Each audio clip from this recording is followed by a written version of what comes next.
ಆತ್ಮೀಯರಿಗೆ ಯೇಸು ಕ್ರಿಸ್ತನ ನಾಮದಲ್ಲಿ ವಂದನೆಗಳು. ಚಿಕ್ಕ ಪ್ರಾರ್ಥನೆ ಮೂಲಕ ಈ ಒಂದು ವಾಕ್ಯ ಸಂದೇಶ ಭಾಗವನ್ನು ಪ್ರಾರಂಭ ಮಾಡಿಕೊಂಡು ನನ್ನ ಜೊತೆ ಸೇರಿ ನೀವು ಪ್ರಾರ್ಥನೆ ಮಾಡಿ. ನಮ್ಮನ್ನು ಶಾಶ್ವತ ಪ್ರೇಮದಿಂದ ಪ್ರೀತಿಸಿದಂಥ ತಂದೆಯಾದ ದೇವರೇ, ನಿಮಗೆ ಸ್ತೋತ್ರಗಳು ತಂದೆ. ಈ ಒಳ್ಳೆಯ ಸಮಯದಲ್ಲಿ ನಿಮ್ಮ ಮಾತುಗಳನ್ನು ಹೇಳುವುದಕ್ಕೆ ನೀವು ಕೊಟ್ಟಂಥ ಪ್ರೇರೇಪಣೆಗೋಸ್ಕರ ಸ್ತೋತ್ರಗಳು ತಂದೆ.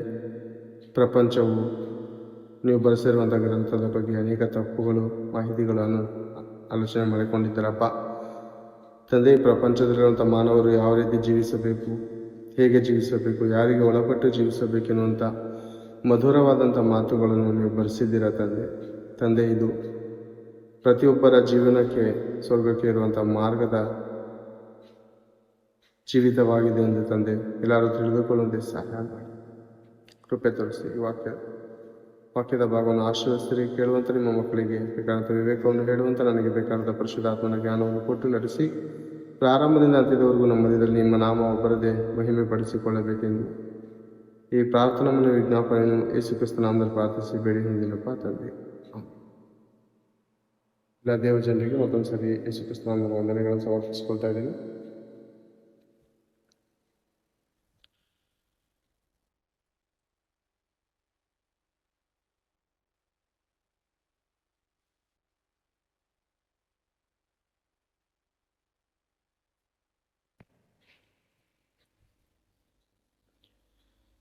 ಪ್ರಿಯರೇ, ವಿಮೋಚನೆ ಕಾಂಡ ಸತ್ಯವೇದ ಗ್ರಂಥವನ್ನು ಎಲ್ಲರೂ ತೆಗೆಯೋಣ.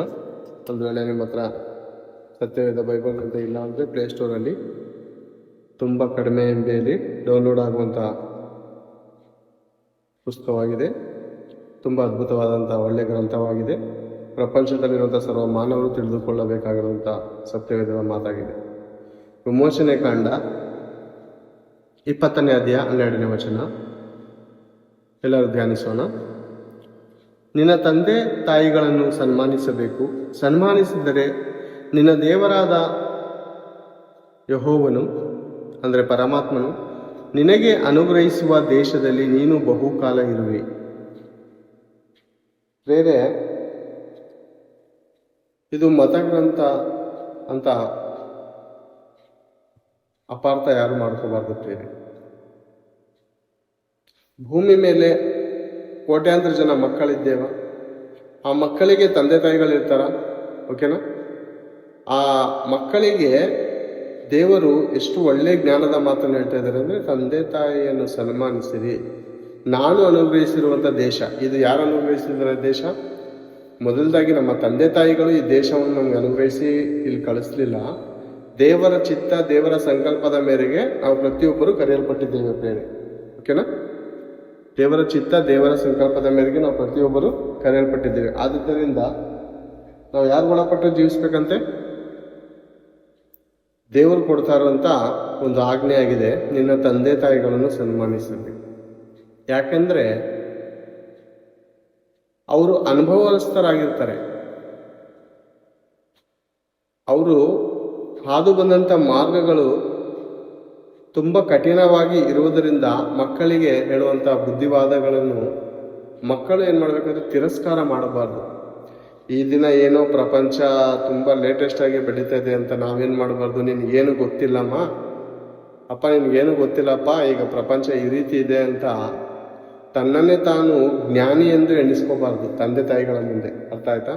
ತಂದೆ ತಾಯಿಗಳನ್ನು ಮಕ್ಕಳು ಹುಟ್ಟಿಸಿಲ್ಲ, ಮಕ್ಕಳನ್ನು ತಂದೆ ತಾಯಿಗಳು ಹುಟ್ಟಿಸಿದ್ದಾರೆ. ಆದುದರಿಂದ ಅವರನ್ನು ಅಸಡ್ಡೆ ಮಾಡಬಾರದು. ಜ್ಞಾನೋಕ್ತಿಗಳು ಹೇಳುತ್ತೆ, ವೃದ್ಧಾಪ್ಯದಲ್ಲೂ ನಿನ್ನ ತಂದೆಯ ಉಪದೇಶವನ್ನು, ನಿನ್ನ ತಾಯಿಯನ್ನು ನೀನು ತಿರಸ್ಕಾರ ಮಾಡಬಾರ್ದು. ಏಕೆಂದರೆ ವೃದ್ಧಾಪ್ಯದಲ್ಲಿ ಅಂದರೆ ವಯಸ್ಸಾದ ನಂತರ ಆ ತಂದೆ ತಾಯಿಯ ಮಾತು ತುಂಬ ಕೇವಲ ತುಂಬ ತುಚ್ಛವಾಗಿ ನೋಡುವಂಥ ಅನೇಕ ಮೂಢ ಮಕ್ಕಳು ಇದ್ದಾರೆ ಬೇರೆ. ಅಂದರೆ ತನ್ನನ್ನೇ ತಾನು ಜ್ಞಾನಿಗಳೆಂದು ಎಣಿಸಿಕೊಂಡು ಮೂಢರಾಗಿ, ಮಂಕರಾಗಿ, ಶಾಪಗ್ರಸ್ತರಾಗಿ ಜೀವಿಸುವಂಥ ಅನೇಕ ಮಕ್ಕಳು ಪ್ರಪಂಚದಲ್ಲಿ ಜೀವಿಸ್ತಾ ಇದ್ದಾರೆ. ನೋಡಿಕೊಳ್ಳೋಣ ಬೇರೆ. ಜ್ಞಾನೋಕ್ತಿಗಳು 28ನೇ ಅಧ್ಯಾಯ 7ನೇ ವಚನದಲ್ಲಿ ಆ ಪರಮಾತ್ಮನು ತಂದೆ ತಾಯಿಗಳಿಗೆ ಒಳಪಟ್ಟು ಜೀವಿಸಬೇಕೆನ್ನುವಂಥ ಆಜ್ಞೆಗಳನ್ನು ಕೊಟ್ಟಿದ್ದಾರೆ ಬೇರೆ. ಜ್ಞಾನೋಕ್ತಿಗಳು 28ನೇ ಅಧ್ಯಾಯ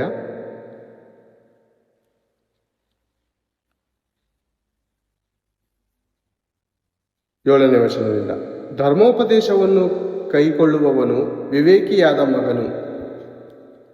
ಧರ್ಮೋಪದೇಶವನ್ನು ಕೈಕೊಳ್ಳುವವನು ವಿವೇಕಿಯಾದ ಮಗನು. ಹೊಟ್ಟೆಬಾಕರ ಗೆಳೆಯನು ತಂದೆಯ ಮಾನವನ್ನು ಕಳೆಯುವನು. ಹೊಟ್ಟೆಬಾಕರ ಗೆಳೆಯನು ತಂದೆಯ ಮಾನವನ್ನು ಕಳೀತಾನೆ. ಅಂದರೆ ಹೊಟ್ಟೆಬಾಕರು ಅಂದರೆ ಕೇವಲ ಊಟದ ಹಸಿವು ಅಂತ ಹೇಳ್ತಾರೆ. ಅನ್ನ ಸಿಗುತ್ತೆ ಮನೇಲಿ, ಊಟ ಹೆತ್ತಂತ ತಂದೆ ತಾಯಿಗಳು ಮಕ್ಳುಗಳಿಗೆ ಊಟ ಹಾಕಲ್ಲ ಬೇರೆ, ಹಾಕ್ತಾರೆ. ಹೊಟ್ಟೆಬಾಕನು ಅಂದರೆ ಹುಡುಕುತನಕ್ಕೆ ಹೊಟ್ಟೆಬಾಕನಾಗಿರ್ತಾನೆ. ₹1 ಸಂಪಾದನೆ ಮಾಡೋದಿಲ್ಲ, ಒಂದು ಒಳ್ಳೆ ಹೆಸರು ಸಂಪಾದನೆ ಮಾಡೋದಿಲ್ಲ, ದೊಡ್ಡವರು ಚಿಕ್ಕವರು ಅಂತ ಗೌರವ ಕೊಡುವುದಿಲ್ಲ, ಹೆಣ್ಣು ಮಕ್ಕಳನ್ನು ಒಳ್ಳೆ ದೃಷ್ಟಿಯಿಂದ ನೋಡುವಂಥ ಸ್ವಭಾವ ಇರೋದಿಲ್ಲ. ಈತನೇನಾಗಿರ್ತಾನಂದ್ರೆ ದುಷ್ಟ ನಡತೆಯನ್ನು ಹೊಟ್ಟೆ ತುಂಬ ತಿನ್ನುವಂತ ಹೊಟ್ಟೆಬಾಕನು. ಬೆಳಗ್ಗೆಯಿಂದ ಹಿಡಿದು ರಾತ್ರಿವರೆಗೂ ಕುಡಿಯುವಂತ ಹೊಟ್ಟೆಬಾಕನು. ಬೆಳಗ್ಗೆಯಿಂದ ಸಂಜೆವರೆಗೂ ಹುಡುಗರ ಜೊತೆ ಪೋಲಿಗಳಾಗಿ ಪರೋಡಿಗಳಾಗಿ ಯಾವ ರೀತಿಲಿ ಹೊಟ್ಟೆಬಾಕರ ಗೆಳೆಯನು ತಂದೆಯ ಮಾನವನ್ನು ಕಳೆಯುವನು.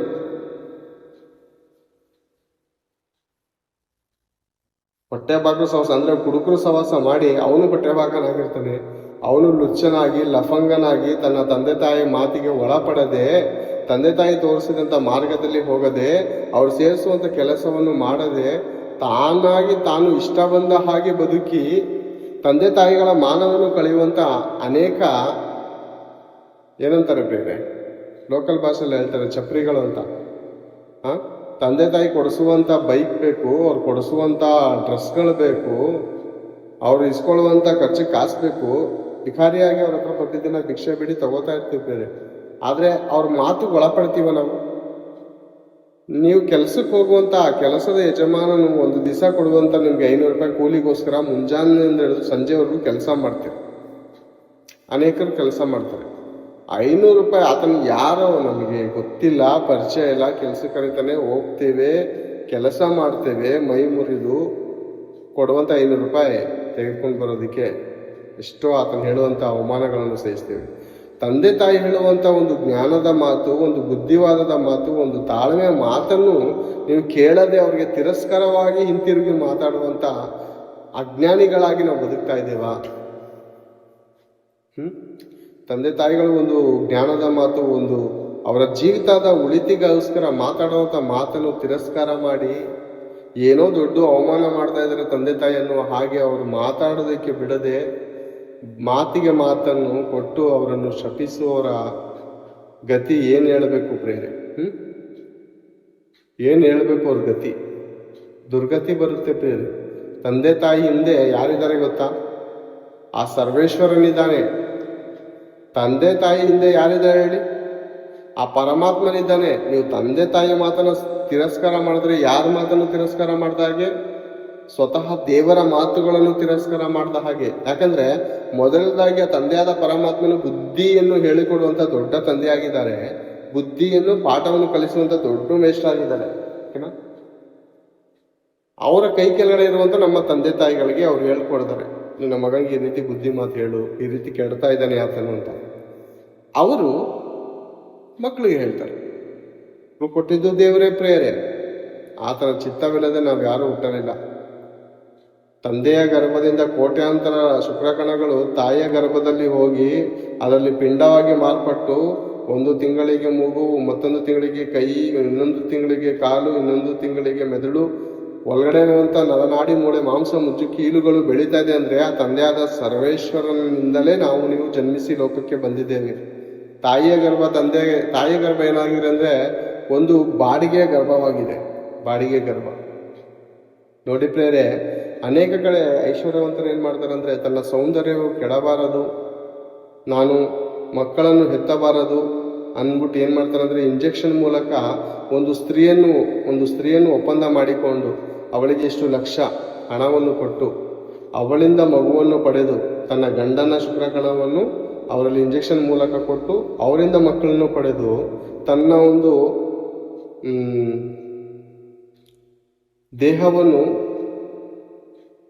ಚೆನ್ನಾಗಿ ಮಾಡ್ಕೋಬೇಕಂತ ಅನೇಕರು ಆಸೆ ಪಟ್ಟರೆ ಅನೇಕರು ಏನು ಮಾಡ್ತಾರೆ ಅಂದರೆ ಈ ರೀತಿ ಬೇರೆಯ ಒಂದು ಗರ್ಭದ ಮೂಲಕ ಮಕ್ಕಳನ್ನು ಹುಟ್ಟಿಸಿ ಆ ಮಕ್ಕಳನ್ನು ತೆಗೆದುಕೊಳ್ಳುವುದನ್ನು ನೋಡ್ತೀವಿ. ಅಂದರೆ ಬಾಡಿಗೆ ಗರ್ಭದ ರೀತಿ ರೀ.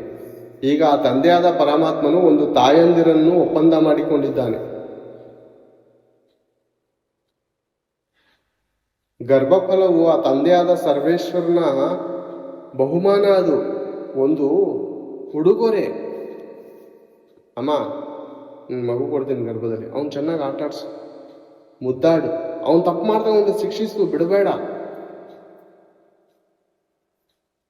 ಏನ್ ಬೇರೆ ಅನೇಕರು ಕೆಲಸದ ಆಳುಗಳನ್ನು ಮಾಡ್ಕೊಂಡಿರ್ತಾರೆ ಮನೆಗಳಲ್ಲಿ. ಅನೇಕ ಶ್ರೀಮಂತರ ಮನೆಗಳನ್ನು ನೀವು ಆಲೋಚನೆ ಮಾಡಿ, 15,000 10,000 ಮಕ್ಕಳನ್ನು ನೋಡಿಕೊಳ್ಳುವುದಕ್ಕೋಸ್ಕರ ಬೇರೆ ಹಣವನ್ನು ಕೊಟ್ಟು ಅನೇಕರಿಗೆ ಕೆಲಸದ ಆಳನಾಗಿ ಇಟ್ಕೋತಾರೆ. ಯಾಕೆ? ತನ್ನ ಮಗುವನ್ನು ಚೆನ್ನಾಗಿ ನೋಡಿಕೊಳ್ಳಬೇಕು, ಆತನು ಬೀಳದ ಹಾಗೆ, ಏಳದ ಹಾಗೆ, ಮತ್ತೊಂದನ್ನು ಮುಟ್ಟದ ಹಾಗೆ. ಡೇಂಜರ್ ಪೊಸಿಷನ್ಗಳಿರ್ತದೆ ಮನೆಯಲ್ಲಿ, ಕರೆಂಟ್ಗಳಿರುತ್ತೆ, ಸ್ಟವ್ ಇರುತ್ತೆ, ಎಲ್ಲೂ ಹೋಗೋದಂತೆ ಜೋಪಾನ ನೀನು ನೋಡ್ಕೋಬೇಕು. ಒಳ್ಳೆ ಬುದ್ಧಿ ಹೇಳ್ಕೊಡ್ಬೇಕು, ಸ್ನಾನ ಮಾಡಿಸ್ಬೇಕು,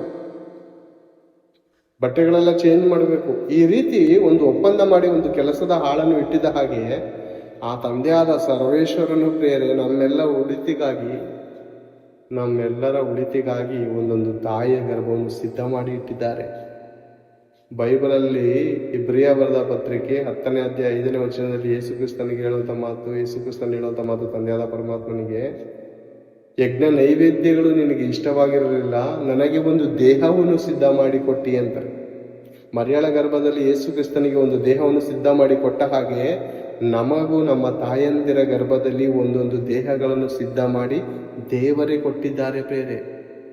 ಆ ತಂದೆ ತಾಯಿಯ ಮಾತನ್ನು ಒಳಪಡದೆ ಅವರನ್ನು ಶಪಿಸುವಂಥದ್ದು, ಅವರನ್ನು ತಿರಸ್ಕಾರ ಮಾಡುವಂಥದ್ದು, ಅವರ ಆಜ್ಞೆಗಳನ್ನು ಕೈಕೊಳ್ಳದೆ ಹೋಗುವಂಥದ್ದು ಎಂತೂ ದೊಡ್ಡ ಶಾಪ ಗೊತ್ತಾ? ಅದು ಎಷ್ಟು ದೊಡ್ಡ ತಪ್ಪು ಮಾಡ್ತಾ ಇದೀವಿ ಗೊತ್ತಾ? ನನ್ನ ತಂದೆ ತಾಯಿಗಳು ವಯಸ್ಸಾಗೋದ್ರು ಅವ್ರ ನನ್ನ ಕೇಳೋಕ್ಕಾಗಲ್ಲ, ನನ್ನ ಮಾತಾಡೋಕ್ಕಾಗಲ್ಲ, ನಾನು ಅವ್ರಿಗಿಂತ ಹೆಚ್ಚಾಗಿ ಬಲಿಷ್ಠನಾಗಿದ್ದೀನಿ ಅಂದುಕೊಂಡು ಒಂದು ವೇಳೆ ತಂದೆ ತಾಯಿಯ ಮಾನವನ್ನು ಕಳೆದ್ರೆ ನಿಜವಾಗ್ಲೂ ಪ್ರೇರೆ ನಮ್ಮ ದೀಪವು ಆರಿ ಹೋಗುವುದು ಖಂಡಿತ. ನಮ್ಮ ದೀಪವು ಆರೋಗುತ್ತೆ ಅಂತೆ. ತುಂಬ ಉರಿತಾ ಇದ್ದೀವ ನಾವು, ಮೈಲೇಜ್ ಕೊಡಲ್ಲ ಗಾಡಿ. ಹೆವಿ ಸ್ಪೀಡಾಗಿ ಹೋದ್ರೆ ಏನಾಗುತ್ತೆ ಪ್ರೇರೆ? ಗಾಡಿ ಮೈಲೇಜ್ ಬರುತ್ತಾ? ಒಂದು ವಾಹನ ಇದೆ, 1 ಲೀಟ್ರಿಗೆ 50 ಕಿಲೋಮೀಟರ್ ಕೊಡುತ್ತೆ. ಹೇಗೆ ಹೋಗ್ಬೇಕು ನೀನು? ನಿಧಾನವಾಗಿ ಒಂದು ಎಕೋ ಸ್ಪೀಡ್ ಒಂದು ಕೊಟ್ಟಿರ್ತಾರೆ, ಅದನ್ನು ನೀನು ಫಾಲೋ ಮಾಡಿದ್ರೆ ಕರೆಕ್ಟಾಗಿ ಹೋಗಿ 50 ಕಿಲೋಮೀಟರ್ ಇರುವಂಥ ಗಮ್ಯಕ್ಕೆ ಸೇರ್ಕೊಳ್ತೀವಿ. ಕಂಪ್ನಿಯವನು ಕೊಡುವಂಥ ಆಜ್ಞೆ ನಾನೇ ಪಾಲಿಸ್ಬೇಕು. ನನ್ನ ಗಾಡಿ, ನನ್ನ ಪೆಟ್ರೋಲ್ ಅಂದ್ಕೊಂಡು 50 ಕಿಲೋಮೀಟರ್ಗೆ ಹೋಗ್ಬೇಕಾದ್ರೆ ಗಮ್ಯಕ್ಕೆ ಸ್ಪೀಡಾಗಿ ಹೋದೆ ಅನ್ಕೋ, 100ಅಲ್ಲಿ ಹೋದೆ ಅನ್ಕೋ, 40-50 ಸ್ಪೀಡಲ್ಲಿ ಹೋಗೋದೆ 100ಅಲ್ಲಿ ಹೋಗ್ತೀನಿ ಅಂತ ಅನ್ಕೋ, ಅರ್ಧ ದಾರಿಯಲ್ಲೇ ಕೈ ಬಿಡಬೇಕಾಗುತ್ತೆ, ಅರ್ಧ ದಾರಿಯಲ್ಲೇ ನಿಂತ್ಕೋಬೇಕಾಗುತ್ತೆ. ನಿಮ್ಮ ಜೀವಿತ ಕೂಡ ತಂದೆ ತಾಯಿಯನ್ನು ಶಪಿಸಿದ್ರೆ, ಅವರ ಮಾತನ್ನು ಕೇಳದೆ ಹೋದ್ರೆ ಏನಾಗ್ತೀವಿ? ಅರ್ಧತ್ರಲ್ಲೇ ನಮ್ಮ ಜೀವಿತವನ್ನು ಮುಗಿಸ್ಕೊಂಡು ಹೋಗ್ತೇವೆ ಪ್ರೇರೆ ಲೋಕದಲ್ಲಿ. ಒಂದು ಸಲ ಜ್ಞಾನೋಕ್ತಿಗಳ ಗ್ರಂಥ, ಜ್ಞಾನೋಕ್ತಿಗಳು 20ನೇ ಅಧ್ಯಾಯ 20ನೇ ವಚನದಲ್ಲಿ ಬೇರೆ ಈ ಮಾತುಗಳನ್ನು ನೋಡಿಕೊಳ್ಳೋಣ. ಏನ್ ಬೇರೆ ಇಂಥ ಅದ್ಭುತವಾದಂಥ ಗ್ರಂಥಕ್ಕೆ, ಇಂಥ ಅದ್ಭುತವಾದಂಥ ಮಾತುಗಳಿಗೆ ನಾವು ಮತಗ್ರಂಥ ಅಂತ ಆಗ್ತಾ ಇದೀವಿ ಅಂದ್ರೆ ನಮಗಿಂತಲೂ ಯಾರಾದರೂ ಅಜ್ಞಾನಿಗಳಿದ್ದಾರೆ ಅಂತೀರಾ?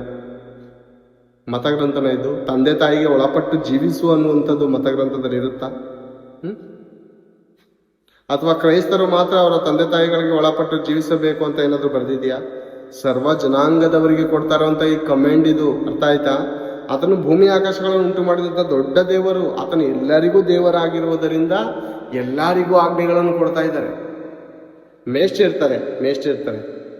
ಮೇಷ್ಟ್ರು ಯಾವ ಕುಲದಿಂದ ಬಂದಿರ್ತಾರೋ, ಯಾವ ಜಾತಿಯಿಂದ ಬಂದಿರ್ತಾರೋ ಅವರಿಗೆ ಮಾತ್ರ ಸ್ಟೂಡೆಂಟು, ಅಂಥ ಸ್ಟೂಡೆಂಟ್ಗೆ ಮಾತ್ರ ಹೋಮ್ವರ್ಕ್ಗಳನ್ನು ಮಾಡ್ಕೊಬನ್ನಿ, ಅಥವಾ ನೀವು ಬರಬೇಡಿ, ನೀವು ನನ್ನ ಜನಾಂಗದವರು ಅಂತ ಹೇಳ್ತಾರ, ಅಥವಾ ಎಲ್ಲರೂ ಹೋಮ್ವರ್ಕ್ ಮಾಡ್ಕೊಬಂದು ತೋರಿಸ್ಬೇಕಂತಾರ, ಕೆಲವರಿಗೆ ಮಾತ್ರ ಕೊಡ್ತಾರ. ಇಲ್ವಲ್ಲ ಪ್ರೇರೆ? ಎಲ್ಲರಿಗೂ ಸರಿಸಮಾನವಾದ ಪಾಠಗಳಿರುತ್ತೆ, ಹೌದಾ? ಇರುತ್ತಾ? ಅದೇ ರೀತಿಯಲ್ಲಿ ದೇವರು ಪ್ರತಿಯೊಬ್ಬರಿಗೂ, ಪ್ರತಿಯೊಂದು ಮಕ್ಕಳಿಗೂ ಆಜ್ಞೆಗಳನ್ನು ಹೊಡಿಸ್ತಾ ಇದ್ದಾರೆ ಅಂತ ಅಂದರೆ ಅವರೆಲ್ಲರಿಗೂ ದೇವರೇ ಪ್ರೇರೆ. ಎಲ್ಲ ತಂದೆ ತಾಯಿಗಳಿಗೂ ದೇವರು, ದೇವರುಗಳಿಗೆ ಮಹಾದೇವರು ಅಂತ ಹೇಳಿದ್ದೀವಿ ಪ್ರೇರೆ ಮಾಡಿ.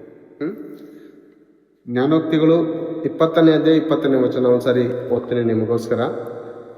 ತಂದೆಯನ್ನಾಗಲಿ ತಾಯಿಯನ್ನಾಗಲಿ ಶಪಿಸುವವನ ದೀಪವು ಮಧ್ಯರಾತ್ರಿಯ ಅಂಧಕಾರದಲ್ಲಿ ಆರಿ ಹೋಗುವುದು.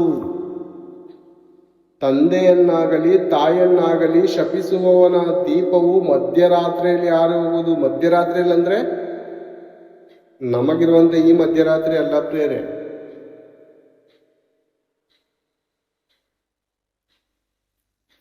ಜೀವನ ಒಂದು ರಾತ್ರಿಯ ಹಾಗೆ, ಜೀವನ ಒಂದು ಹೂವಿನ ಹಾಗೆ, ಜೀವನ ಒಂದು ಹುಲ್ಲಿನ ಹಾಗೆ. ಇದು ಆಲ್ರೆಡಿ ಬೆಳಗ್ಗೆ ಬೇಗನೆ ಒಣಗಿ ಹೋಗುತ್ತೆ, ಬೇಗನೆ ಒಣಗಿ ಹೋಗುವಂಥ ಪರಿಸ್ಥಿತಿ. ಈ ಈ ಹುಲ್ಲು ಒಂದು ವೇಳೆ ಬೆಂಕಿ ಹತ್ರ ಹೋದ್ರೆ ಸಮಯಕ್ಕೆ ಮುಂಚೆನೆ ಬಾಡಿ ಹೋಗುವಂಥ ಪರಿಸ್ಥಿತಿ.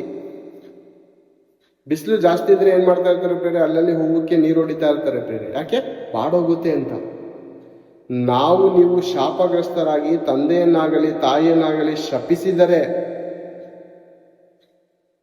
ಅವ್ರು ನಮ್ಗೆ ಉಗಿದೇ ಬುದ್ಧಿ ಮಾತು ಹೇಳೋ ರೀತಿಲಿ ನಾವು ಇದ್ದೇವೆ. ನಾವು ಅವ್ರಿಗಿಂತ ಬುದ್ಧಿವಂತರು ಜ್ಞಾನವಂತರು ಅಂತ ಅನ್ಕೊಳಕ್ ಹೋಗ್ಬೇಡಿ. ಅವ್ರು ನಮಗೆ ಬುದ್ಧಿ ಮಾತನ್ನು ಹೇಳುವಾಗ ಅವ್ರನ್ನ ಶಪಿಸಿ, ನೀನು ಯಾವ ನನ್ಗೆ ಹುಡ್ಸಕ್ಕೆ ಹೇಳಿದ್ದು, ಹುಡ್ಸಾದ್ಮೇಲೆ ನನಗೆ ಇಂಥ ಮನೇಲಿ ಇಟ್ಟಿದ್ದೀರಾ, ಯಾಕೆ ನೀವು ಐಶ್ವರ್ಯ ಮಾಡಿ ಮಡಗಿಲ್ಲ, ಯಾಕೆ ನೀವು ಸಂಪಾದನೆ ಮಾಡಿ ಮಡಗಿಲ್ಲ, ನನ್ನ ಭಿಕಾರಿಯಾಗಿ ಹುಟ್ಟಿಸ್ಬಿಟ್ರ ಅಂತ ಒಂದು ವೇಳೆ ತಂದೆ ತಾಯಿನ ತಿರಸ್ಕಾರ ಮಾಡಿದ್ರೆ ನಿಮ್ಮ ಜೀವಿತದ ದಿನವು ಮಧ್ಯದಲ್ಲೇ ಆರಿ ಹೋಗುತ್ತೆ. ದೀಪ ಆರಿ ಹೋಗುತ್ತೆ ಅಂದ್ರೆ ನಿಮ್ಮ ಆತ್ಮದ ನಂದಾದೀಪವು ಆರಿ ಹೋಗುವುದು ಖಂಡಿತ. ಯಾರನ್ನ ತಿರಸ್ಕಾರ ಮಾಡ್ತಾ ಇದ್ದೀರಾ? ತಂದೆಯನ್ನು ತಾಯಿಯನ್ನು. ನಿನಗೆ ಈ ಲೋಕಕ್ಕೆ ಕರ ತಂದಿದ್ದು ಅವರು. ಈ ಲೋಕ ನೀನು ನೋಡ್ತಾ ಇದೀಯ ಅಂದ್ರೆ ಅವರಿಬ್ಬರ ಸಂಬಂಧದಿಂದ ಕಣಪ್ಪ. ಏನು ಅಧಿಕಾರ ಇದೆ ನಿನಗೆ? ಏನು ಅಧಿಕಾರ ಆಯ್ತು? ಯಾಕೆ ನಿನ್ನ ದೇಹ ಚೆನ್ನಾಗಿಲ್ವಾ? ಕೈ ಕಾಲ್ಗೆ ಲಪ್ಪ ಹೊಡೆದಿದೀಯಾ? ಏನಾಗಿದೆ ಕೈ ಕಾಲ್ಗೆ? ಸಂಪಾದನೆ ಮಾಡಿ ಅವ್ರನ್ನು ಸಾಕು. ಅವರು ಮತ್ತೆ ನಿನಗೆ ಆಸ್ತಿ ಮಾಡಬೇಕಾ? ಯಾಕೆ ನೀನು ದುಷ್ಟನಾಗಿ, ನೀಚನಾಗಿ, ವ್ಯಭಿಚಾರ್ಯನಾಗಿ, ಕುಡುಕನಾಗಿ, ದೊಡ್ಡ ಲೋಫರ್ ಆಗಿ ಬೈಕಲ್ಲಿ ಒಂದು ವೀಲಲ್ಲಿ ಹೋಗುವಂಥದ್ದು, ಈ ತರ ತುಚ್ಛವಾದಂಥ ಕಾರ್ಯಗಳನ್ನು ಮಾಡಲಿ ಅಂತ ಅವ್ರು ನಿನಗೆ ಆಸೆ ಪಟ್ಟು ನಿನಗೆ ಹುಡ್ಸಿಲ್ಲ. ನನ್ನ ಮಗನು ಕಷ್ಟ ಕಾಲದಲ್ಲಿ ನನ್ನ ಸಹಾಯಕನಾಗಿರ್ತಾನೆ, ನಾವು ಈ ಲೋಕಕ್ಕೆ ತಂದಿದ್ದಕ್ಕೋಸ್ಕರ ಅವನು ಸಂತೋಷ ಪಡ್ತಾನೆ, ನಾವು ಕಷ್ಟದಲ್ಲಿದ್ದಾಗಲೂ ದುಃಖದಲ್ಲಿದ್ದಾಗಲೂ ನಮಗೆ ರಾಜನಂತೆ ಸಾಕಿದಂತ ನನ್ನ ತಂದೆ ತಾಯಿ ಅಂತ ನೆನೆಸ್ಕೋತಾನೆ ಅಂತ ಆ ತಂದೆ ತಾಯಿಗಳು ತುಂಬಾ ಆಸೆ ಆಕಾಂಕ್ಷೆಯಿಂದ ಇರ್ತದೆ ಬೇರೆ. ಅನೇಕರ ತಂದೆ ತಾಯಿಗಳನ್ನು ಹೋಗಿ ಸ್ಟೇಷನ್ ಭಾಗದಲ್ಲಿ ನಿಲ್ಲಿಸುವಂತ ತುಚ್ಛವಾದಂಥ ಮಕ್ಕಳು ಕೂಡ ಇದ್ದಾರೆ. ನಾನು ಒಂದು ಸಮಯದಲ್ಲಿ ಅದೇ ರೀತಿ ಇದ್ದೆ. ಆ ಮಹಾದೇವರ ಕೃಪೆಯಿಂದ, ಯೇಸು ಕ್ರಿಸ್ತನ ದಯೆಯಿಂದ, ಆ ತಂದೆಯಾದ ಪರಮಾತ್ಮನ ನನ್ನ ಮೇಲೆ ಪ್ರೀತಿ ಇರೋದ್ರಿಂದ ನನ್ನ ಪಾಪಗಳನ್ನು ಕ್ಷಮಿಸಿ ಒಂದು ಹೊಸ ಜೀವನವನ್ನು ಕೊಟ್ಟು ಬದುಕು ಹೋಗುವಂಥ ದೇವರು ಒಂದು ಭಿಕ್ಷೆಯನ್ನು ಕೊಟ್ಟಿದ್ದಾರೆ. ನನ್ನ ಜೀವನವನ್ನು ಬದಲಾಯಿಸಿದ್ದಾರೆ, ನನ್ನ ನಡವಳಿಕೆಯನ್ನು ಬದಲಾಯಿಸಿದ್ದಾರೆ. ಯಾವಾಗೂ ಸ್ಟೇಷನ್, ಜೈಲು ಅಂತ ಲೋಫರ್ಗಳ ಹಾಗೆ ಫ್ರೆಂಡ್ಸ್ಗಳ ಸವಾಸ ಮಾಡಿ ಹಾಳಾಗೋಗಿದೆ. ನನ್ನ ಜೀವಿತವನ್ನು ಬದಲಾಯಿಸಿದ ಹಾಗೆ ಈ ದಿನವೂ ಕೂಡ ನಿಮ್ಮ ಜೀವಿತಗಳನ್ನು ಬದಲಾಯಿಸುವುದಕ್ಕೆ ಯೇಸು ಕ್ರಿಸ್ತನು ಸರ್ವಶಕ್ತನಾಗಿದ್ದಾನೆ. ಕುಡುಕುತನಕ್ಕೆ ಬಾನಸ್ಥನಾಗಿದ್ದೀಯಾ? ವ್ಯಭಿಚಾರಕ್ಕೆ ಗುಲಾಮನಾಗಿದ್ದೀಯಾ? ಜೂಜಾಟಗಳಿಗೆ ನೀನು ಗುಲಾಮನಾಗಿ ನಿನ್ನ ಜೀವಿತವನ್ನು ಎಲ್ಲವನ್ನು ಕಳೆದುಕೊಂಡು ನಾಶನ ಮಾರ್ಗದಲ್ಲಿ ನನಗಿನ ಜೀವದ ಮಾರ್ಗವೇ ಇಲ್ಲ ಅಂದುಕೊಂಡು ಒಂದು ವೇಳೆ ಹೋಗ್ತಾ ಇದ್ರೆ, ದೇವರು ಈ ದಿನ ನಿನಗೋಸ್ಕರ ಕಾಯ್ತಾ ಇದ್ದಾರೆ. ಆತನು ಸದಾ ಸಿದ್ಧ. ತನ್ನ ಮಕ್ಕಳು ಎಷ್ಟೇ ತಪ್ಪು ಮಾಡಿದ್ರು ಒಂದು ತಂದೆ ತಾಯಿಗಳು ಬೇರೆ ಏನು ಬಯಸ್ತಾರೆ ಮಕ್ಕಳಿಂದ? ನನ್ನ ಮಗನು ಮಾಡಿದಂಥ ತಪ್ಪನ್ನು ಒಪ್ಪಿಕೊಳ್ಳಬೇಕು. ಒಪ್ಕೊಳ್ಳಿ. ಯಾವಾಗಲೂ ತಂದೆ ತಾಯಿಗಳು ಕ್ಷಮಿಸೋದಕ್ಕೆ ಪ್ರೇರೆ ಆತುರದಿಂದ ಕಾಯ್ತಾ ಇರ್ತಾರೆ, ಮುನ್ಸ್ಕೋತಾರೆ. ಅನೇಕ ಸಾರಿ ನಾವು ತಪ್ಪು ಮಾಡಿದಾಗ ಮಕ್ಕಳಾದಂಥ ಅನೇಕ ಯೌವನಸ್ಥರು ಯೌವನಸ್ಥಿಯರು ತಪ್ಪು ಮಾಡಿದಾಗ ತಂದೆ ತಾಯಿಗಳು ಏನೇ ಎದುರು ನೋಡ್ತಾರೆ? ಅವ್ರು ಬಂದು ಕ್ಷಮಾಪಣೆ ಕೇಳಲಿ ಅಂತ ಆಸೆ ಪಡಲ್ಲ. ಕ್ಷಮಾಪಣೆ ಕೇಳಿದ್ರೆ ಅವನಲ್ಲಿ ಒಂದು ವೇಳೆ ಪಶ್ಚಾತ್ತಾಪ ಉಂಟಾಗಿ ಈಗ ಮಾಡಿದಂಥ ತಪ್ಪು ಮುಂದೆ ಒಂದು ಸಾರಿ ಮಾಡದ ರೀತಿಯಲ್ಲಿ ಅವನು ಬದುಕ್ತಾನೆ ಅಂತ ಒಂದು ಆಸೆಯಿಂದ, ಒಂದು ನಿರೀಕ್ಷೆಯಿಂದ ಬಂದು ಒಪ್ಪಂದ ಮಾಡಿಕೊಳ್ಳಲಿ, ತಪ್ಪನ್ನು ಕೇಳಿಕೊಳ್ಳಲಿ, ಮಾಡಿದಂಥ ತಪ್ಪಿಗೆ ಪ್ರಾಯಶ್ಚಿತ್ತ ಪಡಲಿ ಅಂತ ಅನೇಕ ತಂದೆ ತಾಯಿಗಳು ಇಷ್ಟಪಡ್ತಾರೆ. ಅವ್ರ ಆಸೆ ಅದೇ ಪ್ರಿಯರೇ. ಮತ್ತೊಂದು ಮಾತನ್ನು ನೋಡಿಕೊಳ್ಳೋಣ. ಜ್ಞಾನೋಕ್ತಿಗಳು 1ನೇ ಅಧ್ಯಾಯ 8ನೇ ವಚನವನ್ನು ನೋಡಿಕೊಂಡು ಈ ಒಂದು ವಾಕ್ಯದ ಸಂದೇಶ ಭಾಗವನ್ನು ಮುಗಿಸಿಕೊಳ್ಳೋಣ. ಒಂದ್ಸರಿ ಎಲ್ಲರೂ ಜ್ಞಾನೋಕ್ತಿಗಳು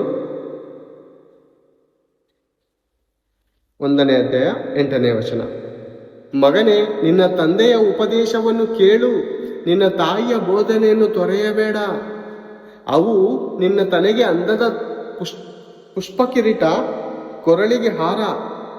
ಮಗನೇ, ಪಾಪಿಗಳು ದುಷ್ಪ್ರೇರಣೆಯನ್ನು ಮಾಡಿದರೆ ನೀನು ಒಪ್ಪಲೇಬೇಡ. ಅವರು ನಮ್ಮೊಂದಿಗೆ ಬಾ, ರಕ್ತಕ್ಕಾಗಿ ಹೊಂಚು ಹಾಕೋಣ, ನಿರಪರಾಧಿಯನ್ನು ಕಾರಣವಿಲ್ಲದೆಯೇ ಹಿಡಿದು ಕೊಲ್ಲೋಣ. ಅನೇಕರು ಗ್ಯಾಂಗ್ ಕಟ್ಕೊಂಡಿರ್ತಾರೆ ಬೇರೆ. ಇವರು ಎಂಥವ್ರು ಇರ್ತಾರಂದ್ರೆ ದುಷ್ಟರು, ತಂದೆ ತಾಯಿ ಮಾತಿಗೆ ಒಳಪಡಲ್ಲ, ಸಂಪಾದನೆ ಮಾಡಿ ದುಡಿದು ತಿನ್ನಲುಳ್ಳದ ಅನೇಕ ಸೋಂಬೇರಿಗಳಿರ್ತಾರೆ.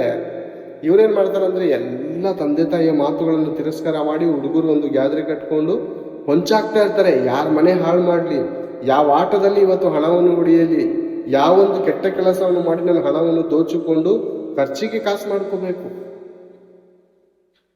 ಫಿಲಮ್ ನೋಡೋದಕ್ಕೆ ನಾನು ಕಾಸು ಮಾಡ್ಕೋಬೇಕು, ಸಿಗರೇಟ್ ಹೊಡೆಯೋದಕ್ಕೆ ನಾನು ಕಾಸು ಮಾಡ್ಕೋಬೇಕು, ಕುಡಿಯೋದಕ್ಕೆ ನಾನು ಕಾಸು ಮಾಡ್ಕೋಬೇಕು ಅಂತ ಅನೇಕರು ಲುಚ್ಚಗಳಾಗಿ, ಲಫಂಗಳಾಗಿ, ರೋಡಲ್ಲಿ ಪೋಖರಿಗಳಾಗಿ ತಿರುಗ್ತಾ ಇರ್ತಾರೆ. ಪಾಪಿಗಳು ದುಷ್ಪ್ರೇರಣೆಯನ್ನು ಮಾಡಿದರೆ ನೀನು ಒಪ್ಪಬೇಡ ಅಂತ ತಂದೆ ತಾಯಿಗಳು ಅನೇಕ ಮಕ್ಕಳುಗಳಿಗೆ ಹೇಳಿರ್ತಾರೆ. ಅವ್ನು ಸಹವಾಸ ಮಾಡಬೇಡ ಕಣೋ, ಅವ್ನು ಲೋಫರ್ ಕಣೋ, ನೋಡು ಅವ್ನು ಹಿಂದೆ ಅವ್ನು ಸತ್ತೋದ್ನಲ್ಲ, ಅವನು ಇದೇ ರೀತಿ ಆಡಿ ಸತ್ತೋದ ಕಣೋ, ಅವನ ಜೀವನವನ್ನು ನೋಡು, ಅರ್ಧಾರ್ಥದಲ್ಲಿ ತನ್ನ ಜೀವಿತವನ್ನು ಮುಗಿಸ್ಕೊಂಡು ಮಧ್ಯದಲ್ಲಿ ಸತ್ತೋದ ಕಣೋ, ಇನ್ನು ಯೌವನ ಕಾಲ ಇತ್ತು ಕಣೋ, ಇನ್ನೂ ಮದುವೆ ಆಗಿರಲಿಲ್ಲ ಕಣೋ, ಅವನ ರೀತಿಯಲ್ಲಿ ನೀನು ಮೆರಿತಾ ಇದೆಯಾ, ಬೇಡ ಕಣಪ್ಪ ಆ ರೀತಿ ಮಾಡ್ಬೇಡ ಅಂತ ತಂದೆ ತಾಯಿಗಳು ಅನೇಕ ಬುದ್ಧಿವಾದಗಳನ್ನು ಹೇಳುವವರಾಗಿರ್ತಾರೆ. ಕೇಳ್ತೀವ ಮಕ್ಕಳಾದಂತ ನಾವು? ಒಂದು ವೇಳೆ ಕೇಳದೆ ಹೋದರೆ ನಮ್ಮ ದೀಪವು ಅರ್ಧಾಂತರದಲ್ಲಿ ಮುಗಿದೋಗುತ್ತೆ, ನಮ್ಮ ನಂದಾದೀಪವು ಆರಿ ಹೋಗುತ್ತೆ. ತಂದೆಯನ್ನಾಗಲಿ ತಾಯನ್ನಾಗಲಿ ಸಾಕದೆ ವೃದ್ಧಾಶ್ರಮದಲ್ಲಿ ಬಿಡುವವನ ಗತಿ ಏನೆಂದು ಹೇಳಲಿ? ಏನ್ ಬೇರೆ, ತಂದೆ ತಾಯಿಗಳು 10 ಜನ ಮಕ್ಕಳಿದ್ರು, 8 ಜನ ಮಕ್ಕಳಿದ್ರು, 6 ಜನ ಮಕ್ಕಳಿದ್ರು, ಸರಿ ಸಮಾನವಾದ ಪ್ರೀತಿಯನ್ನು ಹಂಚುತ್ತಾ ಅವ್ರನ್ನು ಸಾಕಿ ಸಲಹುವಾಗ ಏನ್ ಮಾಡ್ತೀವಿ? ಅರ್ಧತ್ರಲ್ಲೇ ಕೈ ಬಿಡ್ತೀವ? 6 ತಿಂಗಳು ನೀನು ನೋಡ್ಕೊ, 1 ವರ್ಷ ನೀನು ನೋಡ್ಕೊ ಅಂತ.